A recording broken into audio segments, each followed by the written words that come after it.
Boas-vindas ao Doc no Pod, podcast que descomplica a saúde com responsabilidade, ciência e muita empatia. Eu sou a Verônica. Eu sou a Cristina e se você acredita que a informação pode transformar vidas, já aproveita. Se inscreve aqui no canal, deixa o seu like e compartilha esse episódio com alguém que vai gostar desse tema. Hoje a gente vai falar sobre um assunto que está no centro das pesquisas mais modernas em saúde mental. Os psicodélicos, né, Cris? Exatamente. Você já deve ter ouvido falar sobre eles em reportagens, redes sociais ou até em séries de TV. Mas afinal, como essas substâncias funcionam no nosso cérebro? Quando elas podem ser usadas como tratamento? E qual a diferença entre o uso recreativo e o uso médico? E para tirar todas essas dúvidas, a gente trouxe aqui o Dr. Fernando Duarte, médico psiquiatra formado pela Faculdade de Ciências Médicas da Santa Casa de São Paulo. Ele que tem uma atuação focada em cuidado humanizado, sempre olhando para a saúde mental de forma ampla e respeitosa. Doc, seja muito bem-vindo ao Doc no Pod. Muito obrigado, Verônica e Cris, pelo convite. Valeu. É um prazer estar aqui. Obrigada. Vamos começar explicando para a turma de casa o que são os psicodélicos e como eles agem no nosso cérebro? Sim, psicodélicos é uma palavra que vem de causa psicose, né? Ou seja, causa alucinação, causa alteração na visão ou até em outros sentidos. Tá? Esse nome psicodélico já teve também outros nomes, né? Como, por exemplo, atualmente as pessoas usam enteógenos, né? Já usaram também como alucinógenos, né? Como de causar alucinações. E enteógenos é um termo que tem se preferido hoje em dia porque é um termo que fala de se aproximar de Deus, de Theo, né? É algo que causa uma aproximação com algo mais sagrado, profundo, conexão com a natureza. Mas todos esses nomes acabam quase sendo sinônimos uns dos outros. No sentido, o que eles fazem, essas substâncias são substâncias que alteram a nossa percepção. Às vezes alteram a visão, às vezes alteram alguma coisa de audição ou a percepção emocional, né? E existem algumas dessas substâncias, existem desde que o mundo é mundo, né? Então, quando a gente pensa em enteógenos ou alucinógenos naturais, a gente pode citar a ayahuasca ou mesmo a mescalina, que são coisas que desde muito antes do descobrimento, os indígenas que viviam na América já faziam uso disso de forma ritualística, né? Então, a gente tem muito conhecimento ancestral dessas substâncias, né? E para quais doenças ou males, né, falando de saúde mental, eles são utilizados? De forma ancestral, então se a gente pensasse nos indígenas que existiam aqui antes, nas Américas ou no México, eles enxergavam as doenças todas como espíritos, né? E eles faziam uso ritualístico assim, para tratar alguns males, assim, que às vezes é difícil a gente descrever hoje como doenças atuais, tá? Então, eles faziam uso disso para afastar, sei lá, um espírito maligno qualquer que tivesse naquela pessoa. Muito tempo se passou e hoje a medicina moderna, ela dá vários outros nomes para várias coisas. E em termos de saúde mental, já faz algum tempo que a gente fala do renascimento psicodélico, onde voltaram a estudar as substâncias psicodélicas, né? Tinham-se parado todas as pesquisas lá pelos anos 70 naquela história da guerra contra as drogas. Então, várias substâncias... Teve o LSD... Isso, várias substâncias... O LSD, no caso, é um psicodélico já moderno, sintético, né? Mas eles proibiram a pesquisa com quase tudo, proibiram todas as substâncias. E mais recentemente tem se pesquisado muito isso, a princípio, em termos de laboratório, de estudos, tem se testado algumas dessas substâncias para tratar doenças modernas. A gente sabe que hoje, mesmo para as doenças que têm tratamento psiquiátrico, como, por exemplo, depressão ou transtorno do estresse pós-traumático, tem doenças que elas às vezes não melhoram. A gente chama de doença refratária, né? Quando a gente testa várias substâncias, vários tratamentos convencionais e a pessoa não melhora com nada. Então, meio que não custa testar uma outra coisa que está ali também. É nesse sentido que começou-se a testar tanto ayahuasca, como psilocibina, como MDMA ou até LSD para essas doenças refratárias, porque era uma tentativa. E muitos desses casos, eles têm conseguido melhora. Né? E isso é bem interessante. Então, para quais doenças elas são tratadas, alguns países já legalizaram algumas substâncias. Né? Hoje, o país que está mais avançado nesse sentido é a Austrália, onde já existe prescrição psiquiátrica tanto de psilocibina quanto de MDMA para tratamento de TEPT, que é o transtorno do estresse pós-traumático, ou depressão refratária. Né? E eles têm tido bons resultados. Eu sei que tem alguns outros países que conseguem também autorizar isso, não de forma geral, mas caso a caso. Países como a Suíça ou mesmo o Canadá já conseguem alguns tipos de tratamento assim também. Você consegue passar rapidamente para a gente quais são os tipos de substâncias dessa medicina? Olha, eu vou falar as que estão mais comumente associadas aí. No Brasil, a gente tem, no caso, a ayahuasca, que a ayahuasca é uma substância psicodélica que sempre foi legalizada para fins religiosos. Né? Para fins terapêuticos, ela ainda não. Ela está ali mais ou menos começando a ser estudada. Tá? Existe a psilocibina, que é o cogumelo, eles chamam de cogumelos mágicos, assim. E essa substância psilocibina também tem sido usada, como eu falei, na Austrália ela já está legalizada. Tá? A maior parte dos outros países ainda não. Mas já tem sido usado em contexto de pesquisa, em universidades, tem várias universidades, inclusive no Brasil, onde isso está sendo pesquisado. Tá? Outras substâncias que não são naturais, que são sintéticas, aí entra MDMA ou o LSD, que têm sido usados em algumas pesquisas também com essa intenção de descobrir se eles ajudam a tratar algumas coisas, né? E que algumas pesquisas mostram isso de forma otimista, sim, mostra. E qual é a diferença entre o uso recreativo e o uso terapêutico? Perfeito. Quando a gente fala de psicodélicos de forma ancestral, a gente sempre falava de um contexto religioso. Era um ritual aquilo, né? Então existia talvez o pajé ou algum mestre que orientava aquilo, que cantava músicas e fazia tudo aquilo, né?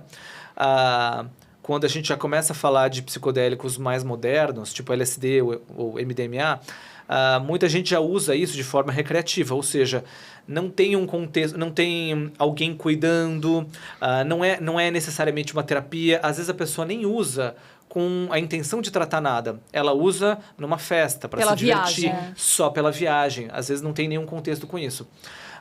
Às vezes acontece também, eu já ouvi pacientes que usaram alguma substância e voltaram achando que tiveram alguma revelação. Tá? Eu já ouvi algumas histórias assim.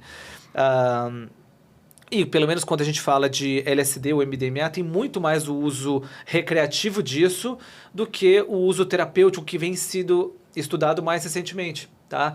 Às vezes essa questão do setting também é importante, né? O que é isso? Explica pra gente. O setting é o ambiente onde aquilo é usado. Então, no caso de um uso terapêutico, aquilo é feito de uma forma calma, tranquila. Às vezes é no mato, numa fazenda, em contato com a natureza, buscando uma conexão com a natureza. Enquanto que o uso recreativo, às vezes é numa festa, às vezes é sozinho em casa. Não existe uma preocupação com isso. E nem se tem alguém por perto que vai estar orientando, guiando, supervisionando ou não. Tá? Às vezes também tem questão de dose, né? Porque quem usa de forma terapêutica costuma usar de uma forma mais pensada, calculada. Enquanto que no uso recreativo, vai saber, a pessoa pegou a dose que for e, claro, envolve muito mais riscos, né? E eu penso também que você, por exemplo, você está num ambiente de festa, você não chega ali bebendo água, limonada, suco de laranja, a pessoa já chega ali e vai.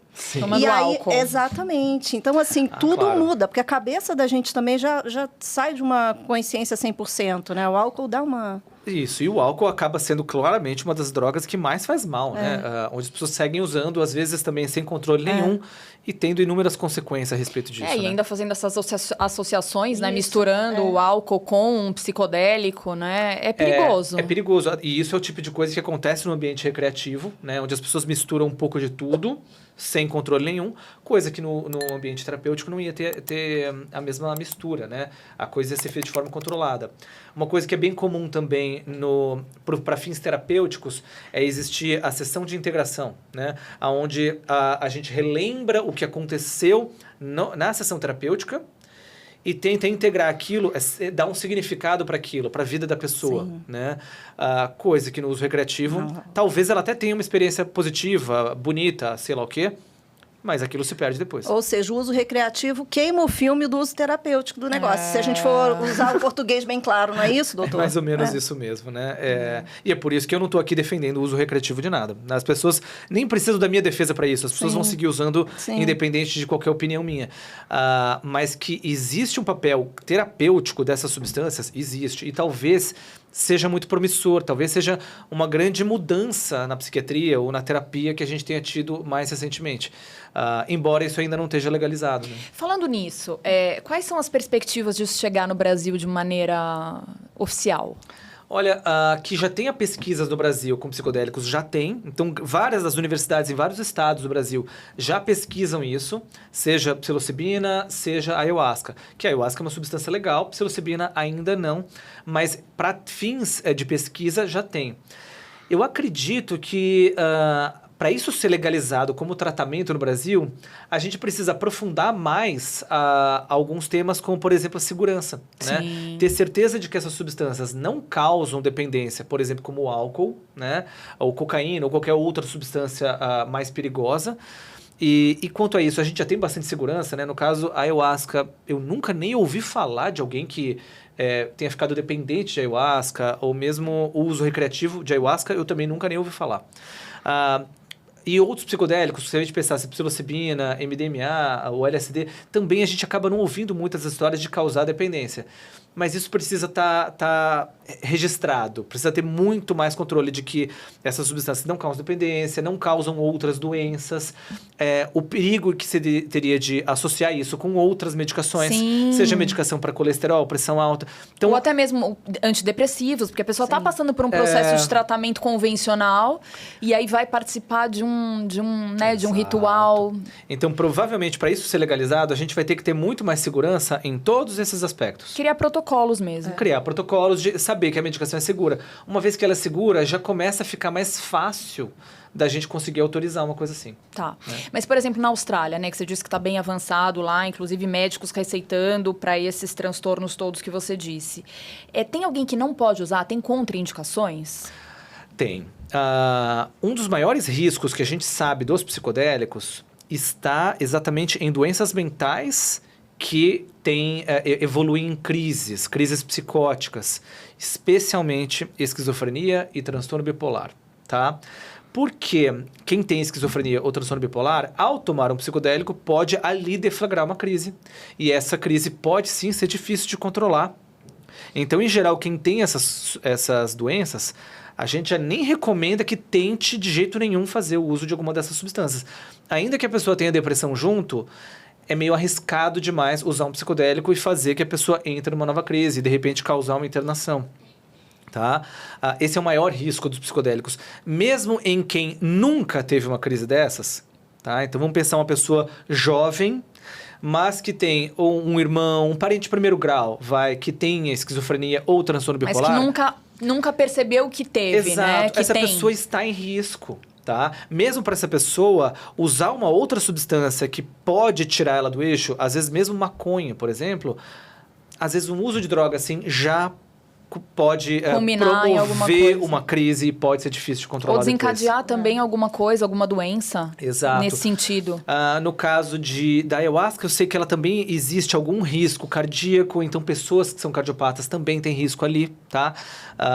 Então, especialmente quem não está muito bem controlado não deve usar nunca. Talvez, mesmo controlado, também não deva usar. Aí eu já não tenho muita certeza.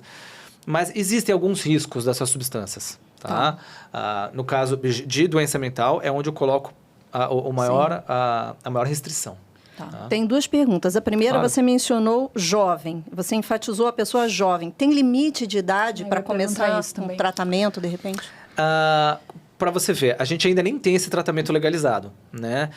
Eu teria muito cuidado ao tentar sugerir, indicar alguma coisa para quem fosse muito jovem, tá? E muito jovem, eu digo quem ainda está com o cérebro em formação. Adolescentes. Tá? Criança, adolescente ou mesmo adulto jovem, a gente ainda está com o cérebro se desenvolvendo, tá? A gente sabe que a maconha, por exemplo, que é uma droga que causa percepção na percepção, né? Causa alteração de alucinação, alguma coisa assim, ela pode sim causar problemas de psicose para sempre, tá? Então, quem usa muito maconha, muito jovem, pode sim desenvolver esquizofrenia, mesmo sem ter nenhum fator de risco antes. Nossa, explica isso, fala isso um pouquinho melhor.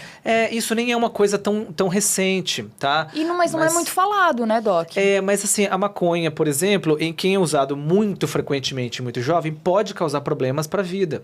Tá? Que coisa. Porque o cérebro ainda está em formação.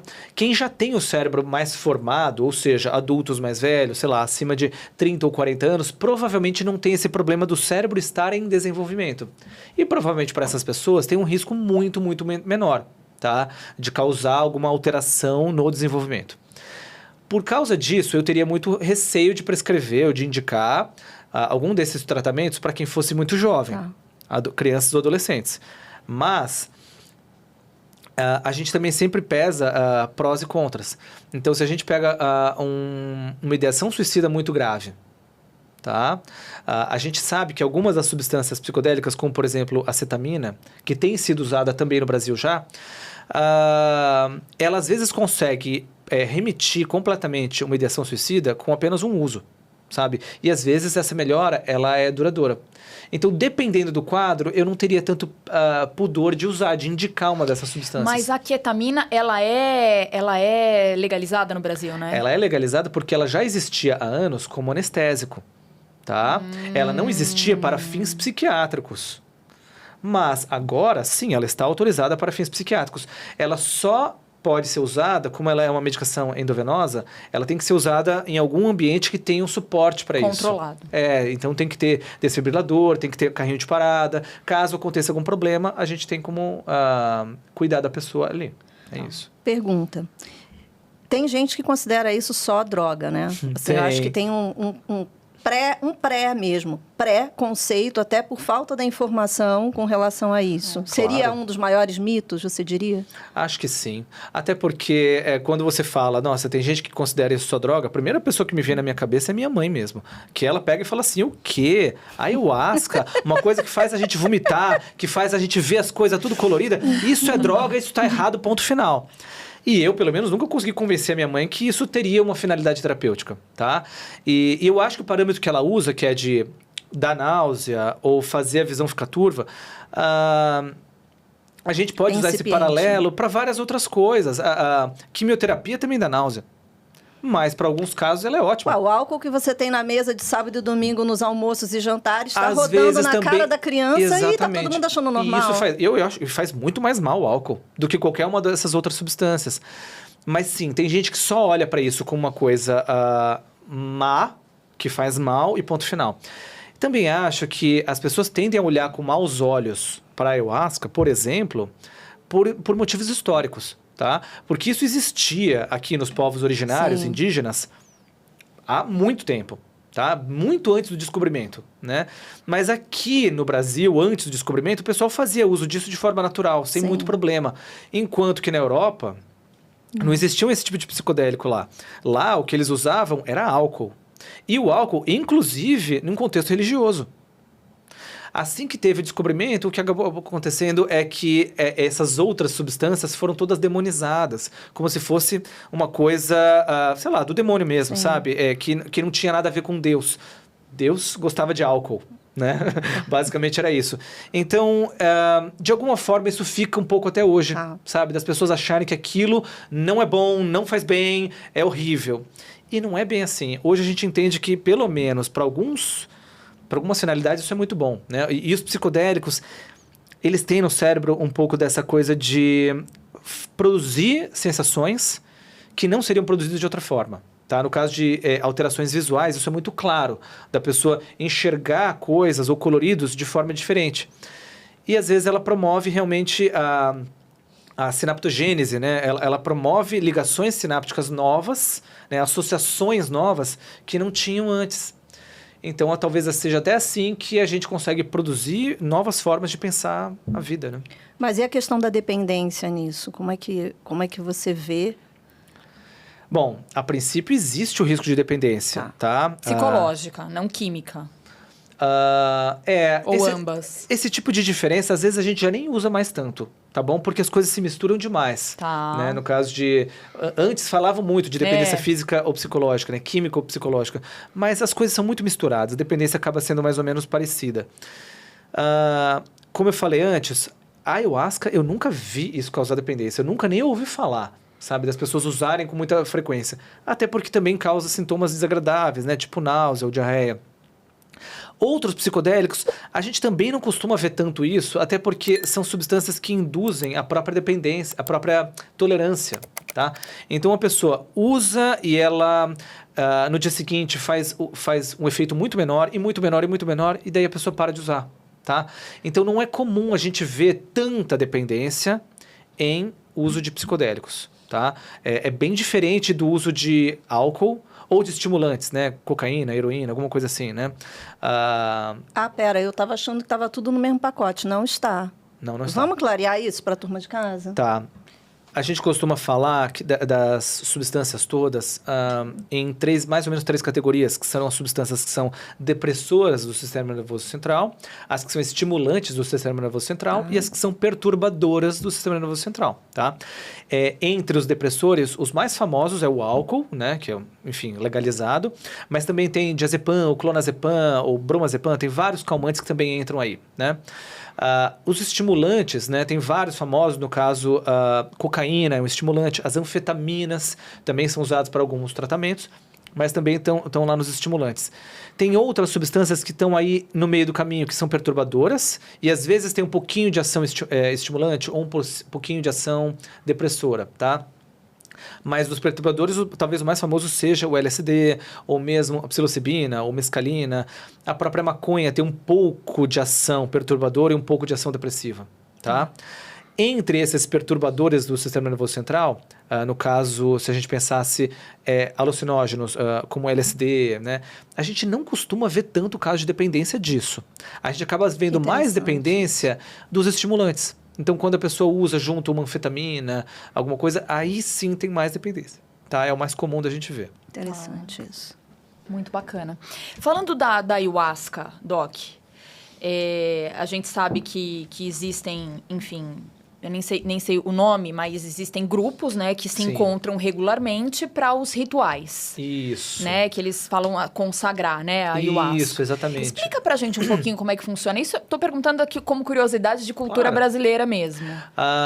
Tem alguns grupos que usam a ayahuasca de forma ritualística já há muito tempo. Sim, tá? sim, eu sei então, que é muito o grupo ancestral. mais famoso aqui no Brasil é o Santo Daime. Tá?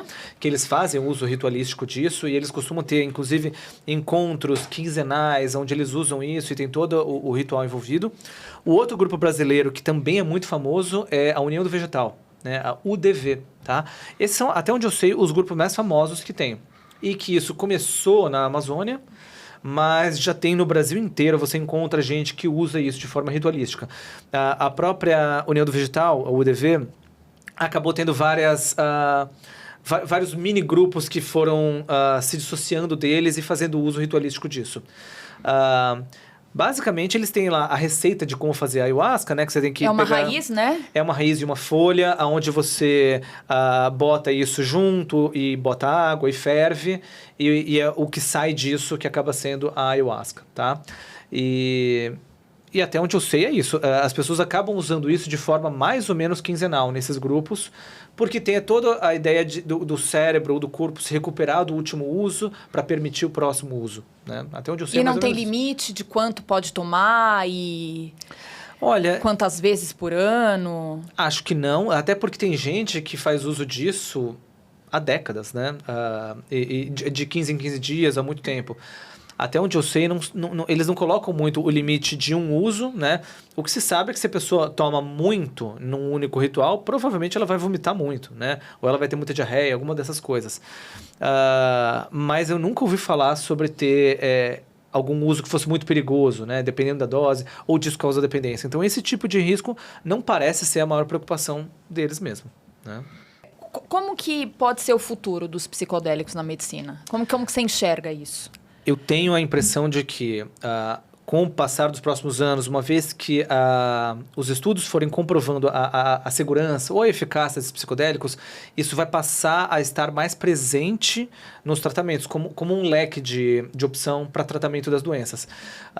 Hoje a gente nem sabe dizer se o psicodélico poderia ser uma alternativa para casos leves de depressão ou ansiedade leve. E se poderia ser uma alternativa para outros antidepressivos. A gente nem sabe disso, né? Mas que talvez com o futuro possa ser uma opção, né? Por exemplo, da pessoa tomar ayahuasca de 15 em 15 dias, em vez de tomar algum outro medicamento, algum antidepressivo todos os dias. A gente não sabe. Talvez a gente descubra com o tempo isso.